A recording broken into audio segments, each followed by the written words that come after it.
Let me share the screen again.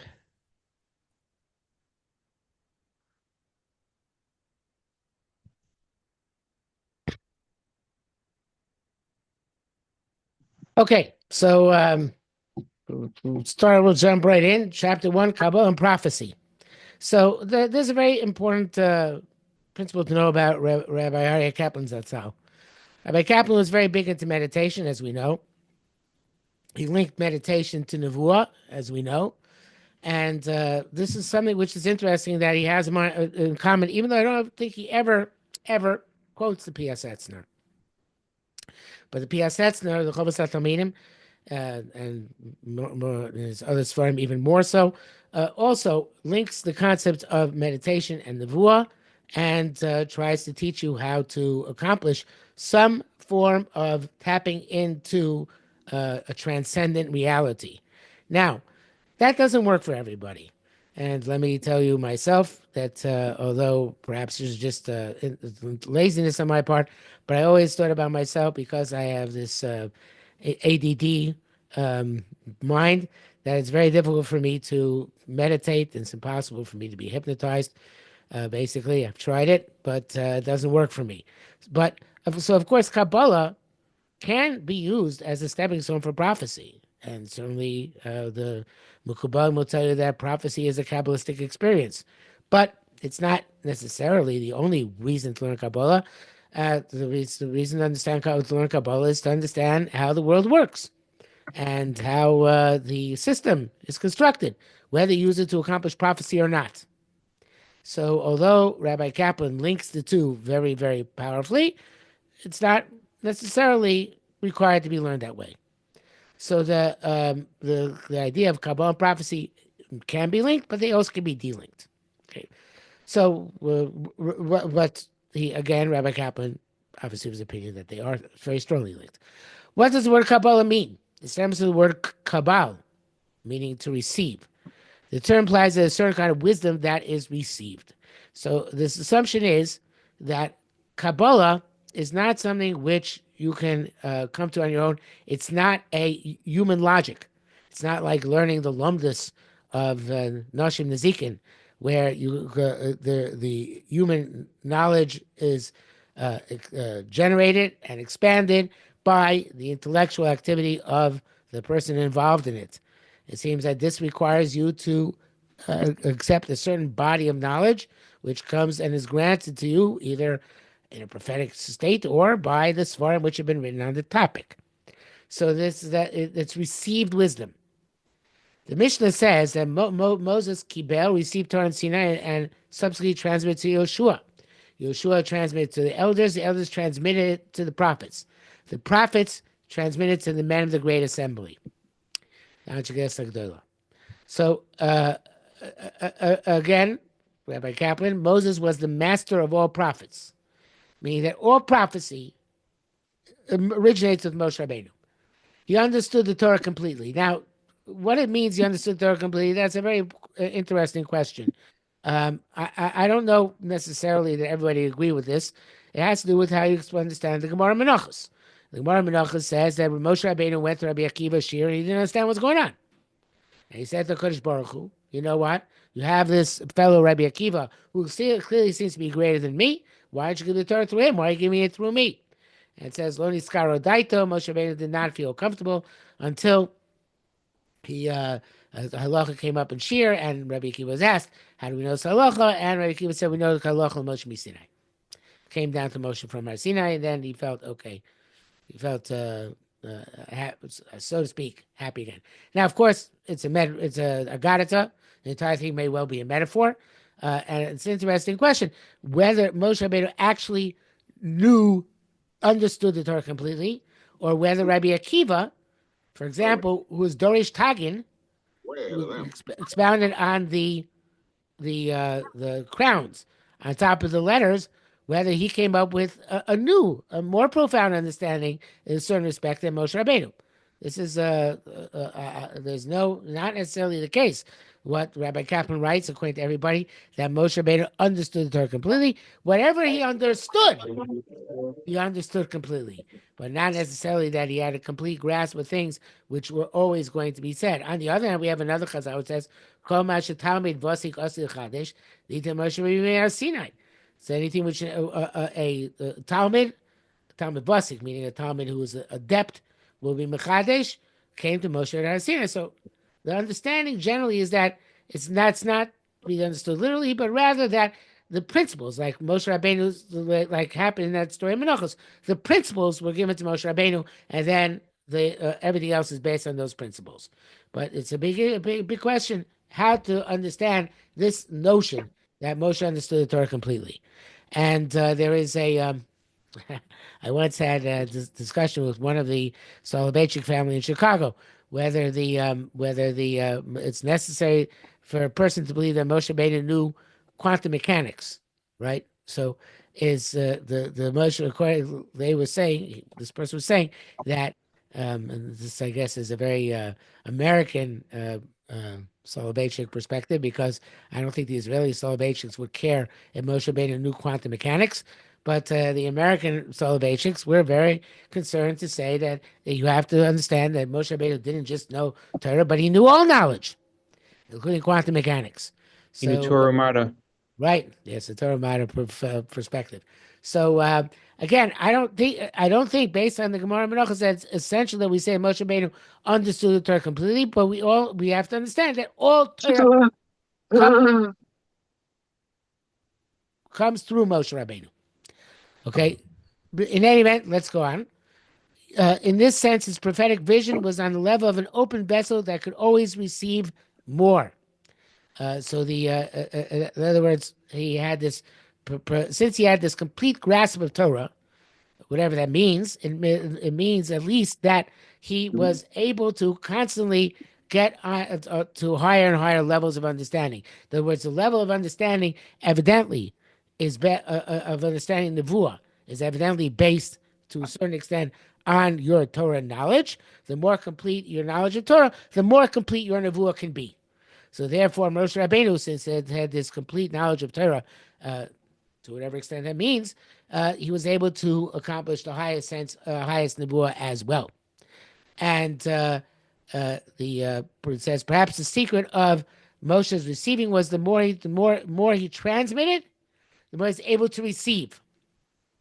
Like Chazal say, by Torah, the more full the vessel is, the more he can fill it up. So Moshe Rabbeinu was more full, and therefore he could receive more. Generally speaking, the more you know, the more you can tap things into your knowledge and understand them better and extrapolate from them. So therefore, it also works that way by Nevuah. The more tools you have, the more you can acquire. So the more, since Moshe Rabbeinu had the most tools of everybody, Moshe Rabbeinu also had the highest Nevuah of everybody. Now, of course, it's not just the most tools quantitatively. It's not just that you know more of Shas, more of Poskim. It means obviously Moshe Rabbeinu had a qualitatively different level of Nevuah. And he's going to have to get into this later on. What difference is between Moshe Rabbeinu's Nevuah of Zed Var Hashem, which is precise, and the other Nevi'im which have Ko Amar Hashem. This is approximately what Hashem said. But right now, what he's saying is basically that he was able to be makabel more than everybody else because he was a kli mole v'gadush, because he was a vessel of greater capacity than everybody else, and he held more capacity. Okay, so he says, the Mishnah says Moshe kibel Torah because he was the paradigm completing Torah Kabbalah, receptivity to the prophetic experience. Okay, so the idea of Kabbalah then is to become completely infused with Torah and to connect with it on every possible level. Without Kabbalah, a person could understand Torah on a number of levels. The only way to grasp every single nuance of Torah, however, is through the prophetic wisdom that is contained in Kabbalah. So that's an interesting question, whether to how much Judaism requires Kabbalah, because we know in the wake of Shabtai Tzvi in the late 1600s, the Chachamim actively discouraged people from learning Kabbalah. And we know the Ramchal was persecuted because of his open Kabbalistic tendencies. So perhaps there's some truth to the fact that you can only grasp every single nuance of Torah through the prophetic wisdom that's contained in Kabbalah. But on the other hand, we have many people who are great Bali Musar, and we have many people who are great Lamdonim, people who learned Shas and Poskim, became great Poskim, who did not have an affinity for Kabbalah. So it's a kind of a fraught statement here, which Rabbi Kaplan is making, to say that to grasp every single nuance of Torah is through the prophetic wisdom that's contained in Kabbalah. That may be true, but through Kabbalah, you're not necessarily going to grasp how to learn Shas and Poskim. Yes, if you learn Kabbalah, your Shas and Poskim might be enhanced, but it's not going to make you an expert on Shas. You still have to learn Shas. And we know that when we have a Chlekes, Rabbi Shimon and Rabbi Yehuda, when Rabbi Shimon says Shimon Bar Yochai, we don't paskin like Rabbi Shimon. We paskin like Rabbi Yehuda. So if you're going, normally, there are exceptions, of course. But so if you're going to say that Kabbalah is the ultimate encompassing wisdom through which all of Torah becomes clear to you, so why would we paskin like Rabbi Yehuda and not like Rabbi Shimon? So therefore, again, there is, of course, a profundity in Kabbalah, which is unique. But I would not agree that you grasp. I guess we have to understand the sentence very carefully. So only has grasp every single nuance of Torah through the prophetic wisdom which can contain Kabbalah, perhaps, but you won't necessarily grasp every single nuance of Torah just by learning Kabbalah. Right? You can become a great expert in Kabbalah, but you might not be able to learn Baba Kama, Baba Matzim, Baba Basra the right way. It's not because you learn Kabbalah, it includes everything else. Okay, so we can now understand what Moshe transmitted to Yeshua, and Yeshua transmitted to the Zkanim, etc. According to Torah, God told Moshe to place His Spirit upon Yeshua. In other words, Moshe was to invest Yeshua with his own spirit of prophecy. According to the ancient medrash, this included the necessary methods and disciplines for acquiring prophecy. So this is a very nice pshat, but it's not necessarily the only pshat in that first mission in Pirkei Avos, obviously, right? Because Moshe Kibbutz Torah, Misina Misar Yeshua, is not just going on prophecy. It's not just going on Kabbalah, which is associated with prophecy. It's associated with the other, of course, the Nigle, what we call the revealed parts of Torah. But so this is a nice interpretation in the Mishnah Novas, but it's an interpretation. And I think it's a kind of a drash in the Mishnah Novas, not the literal pshat in the Mishnah Novas. The literal pshat in the Mishnah Novas would be that Moshe Rabbeinu gave the totality of Torah in whatever aspects he was able to bestow on Yeshua. He gave it to him. Of course, we know that sometimes many things were forgotten. So even the days of Moshe Rabbeinu, they forgot many things that restore them. But nevertheless, Moshe Rabbeinu gave his Torah, but to Yeshua. But Rabbi Kaplan is specifically saying that the ideas of entering the prophetic state, which he's using as we said, interchangeably with Kabbalah, this is given to Yeshua and then given throughout the generations. Okay, so the Moshe thus transmitted the keys for an entry of prophetic state to Yeshua. These keys can constitute the Kabbalah tradition. Throughout the period of the prophets, the Kabbalah was guarded by the master prophets and transmitted to select disciples. And of course, Rabbi Kaplan has copious footnotes in the back, which he adds a lot of material as well. Since we're going to try and go through the book without having to page back and forth, but you're welcome to, if you have a hard copy or the PDF, to cross-reference that as we're speaking. During this time, the sanctuary and later the first temple served as a focal point for all prophetic experience. So we know there's a famous Yerushalmi in Sukkah, which says that Yonah went as an Ola Laregel. He went on a pilgrimage, and that's where he got his nevuah. And the Chazal there say in the Yerushalmi in Sukkah, it was called Simchas Beis HaShoeva, because Misham Yushavim Ruach HaKodesh. From there, they would derive divine inspiration, prophecy. So yes, if a person was open to the experience and was adept at it, then he was be able to become a prophet in the Beis Hamikdash. Now, the interesting thing about Yonah, I don't know how it affected people. Yonah was not a prophet before he went to the Beis Hamikdash. When he became a prophet, he was scared stiff, and so he ran away down to flee from the ramifications of having a prophecy. So it's not everybody got prophecy, and it's not clear how much you have to pray ahead of time in order to get prophecy. And this is a general issue throughout Nevi'im because we know on the one hand that you have the schools of the Bnei Nevi'im where people used to go and learn how to become Nevi'im. And yet, on the other hand, we have people who seem to become like Shaul HaMelech, a Navi out of nowhere the first time he became a Navi. Then he joined up with the Bnei Nevi'im afterwards. So it seems that there are certain types of Nevuah you prepare for, which are the ones Rabbi Kaplan is speaking about, and that require training, and evidently, according to Rabbi Kaplan, Kabbalistic training. And then there are other types of Nevuah which come all of a sudden, without warning, without preparation. And those, of course, can be very frightening, as we said, because the person has never experienced that kind of spirituality before. Okay, so when the temple is about to be destroyed, the prophet Yechezkel was shown a vision which was to signal the end of a 1,000-year period of prophecy. There weren't going to be these revealed prophecies anymore, which you had in the first Beis Hamikdash, and of course we have to discuss that in much greater detail. This vision is known as the Ma'aseh Merkava, the discipline or workings of the chariot. But referring specifically to the opening chapter of Yechezkel,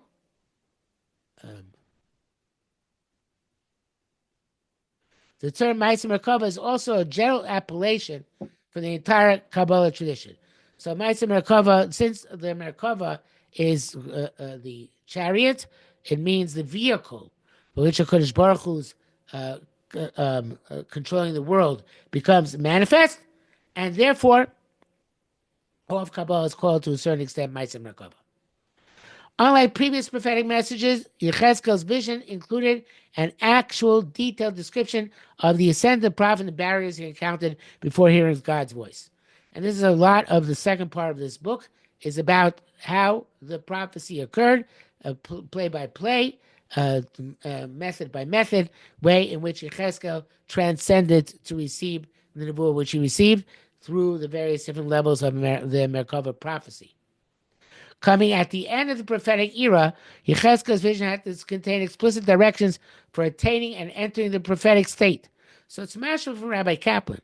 It seems what he's saying is that the beforehand, before the end of the epic of prophecy, before the beginning of Vayesheni, so then you could be sent prophecy from above, and it will come to you all of a sudden. But that was because there was the period of prophecy.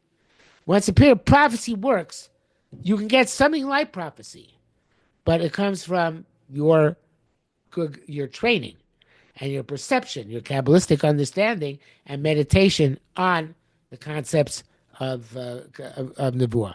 So Rabbi Kaplan is here, and Meditation Kabbalah, he makes it more explicit. He believes there are Nebuahs, there are prophecies, and not just the ones which it says were given to Shotim and Ktanim. The Gemara in Baba Basra says that fools and children get prophecies. Those are prophecies where they tap into some Ruach HaKodesh, so their brains don't have so many layers of defense mechanisms pushing them away, and they get some idea of the impending future.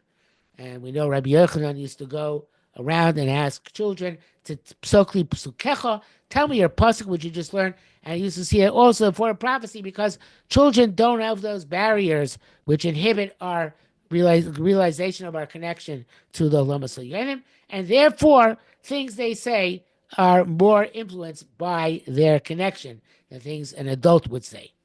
So but here he's talking about the idea of of being able not just to get a message by being closer, having fewer barriers, like the Shoit or the Katan, but by working on oneself and be able to ascend meditatively to a state in which one could have perception of a lama Yonim.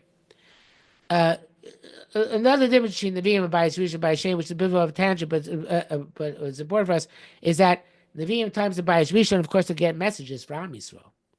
That's all the nevuos which are nichtavu ledoros, all the prophecies which are written for all time, are messages which are given in order to give Am Yisrael a message. In the second base of Mikdash, even those people who were able to uplift themselves to higher realms, they didn't get messages for Klal Yisrael. They got individual inspiration. They weren't given messages. So the hanhaga of nevuah, the world was being conducted by the spirit of nevuah, did not exist after the period of nevuah passed. Let's see, we have a chat question here. Mrs. What is the argument by those who advocate always passing like the Zohar and Shem and override controversial Gemara not to do that?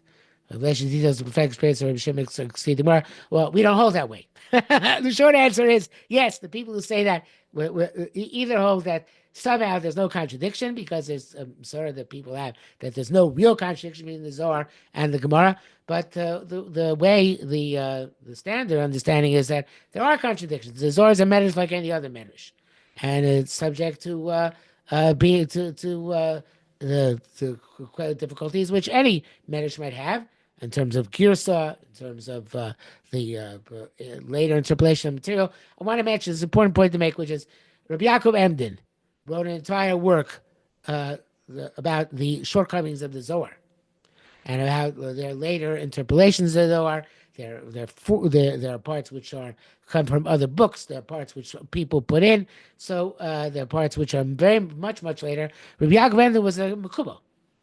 He was a Kabbalist. But he believed that the Zohar was not a pristine work. And the Zohar which we have in front of us is not whatever was given exclusively to Shimon Bar Yochai. So therefore, those of us who are kind of, I guess, in the mainstream on this, believe that the Zohar is not an authentic enough text to be relied upon in terms of matters of halacha. That's why the Bavli is always considered to be so primary in matters of halacha, because the text of the Bavli has been worked over time and time again by writing themselves, obviously, but the Goinim and the Rishonim, and therefore it's authoritative. And the Zohar, either it's an individual opinion, or it's not necessarily authoritative for some other reason. Okay, so Rabbi, could you just clarify quickly again? So we have some form of prophecy today on an individual level, but not on a national level. Is that correct? I have never met anybody like that. I want to make that clear, but it's conceivable. I want to reference the famous letter of the Baal Shem Tov to Rabbi Gershon Gitterberg. The Baal Shem Tov writes the famous because Lubavitch made a song out of it. That the Baal Shem Tov wrote to his brother-in-law Rabbi Gershon Gitterberg, saying that on one Rosh Hashanah he had an Aliyas Neshama, and he went to the Heichal of Mashiach. He went to the place where Mashiach was and asked him, "Eimosayka Asimar, when are you coming?" And the Mashiach answered him, "She'afutzu ma'anosechel chutzo," when your well springs flow out, and everybody becomes aware of the well springs of Chassidus. What people don't repeat, which is the latter part of that statement, which I don't think made it into the song, is when everybody's going to be able to unify heaven and earth with the same Kabbalistic intensity that you, the Baal Shem Tov, can do. So which is kind of depressing because I'm not sure how and when that's going to happen. But the first part is nice. But in any event, there are two options once you see that letter. Either Baal Shem Tov was a charlatan of the highest order, or that there is a possibility of achieving a prophetic experience in our day and age, at least in the time of the Baal Shem Tov. So therefore, the assumption is the Baal Shem Tov is a holy person, that there is a possibility of achieving an individual prophetic experience, not one which he wasn't sent a message from Shamayim. He went up to a higher level, and the entire literature of Hecholos obviously is about how people went up these higher levels and had these prophetic perceptions. So yes, there is this, according to Kabbalah, certainly there is this idea of prophecy even Bisman Hazeh. Um, and still, so the Chazal still stands between children and madmen, and then Aryeh Kaplan seems to, as you were reading it earlier, suggest that somehow by learning Kabbalah, maybe a person would achieve some moment of prophecy. Is my second question, and then third is, how is that different? Is that the same thing as somebody being a little psychic for 30 seconds? Yeah, it's a very similar thing, except it's the psychic. Being a psychic is not necessarily holy. There's a special extrasensory perception some people have, which is not necessarily holy. There are, if I can go on a mini rant here, I believe that many of the people who pass themselves off as Mikubalim do have some extrasensory perception, but I don't know if it comes from a holy place. I think they have some sort of special intuition. Okay, because that's not, I think that people can have that independently of being of having holiness. But the assumption is that if you fuse that extrasensory perception with holiness, you get something like prophecy. And again, as I said, it's not just Rabbi Kaplan. The P.S. Setzner is very much based on that. Okay, so so the but as he says here, nevertheless, these directions were couched in extremely obscure terms. For all intents and purposes, the Kabbalah tradition was to remain even more concealed than it had been until now. By the time of the building of the Second Temple, the keys to the Kabbalah tradition had been entrusted to the last prophets of the Jewish people, as well as to its greatest sages. They constituted the 120 men of the Great Assembly. So it's not clear that the people, the Anshe Knesset, the men of the Great Assembly, were all adept at Kabbalah.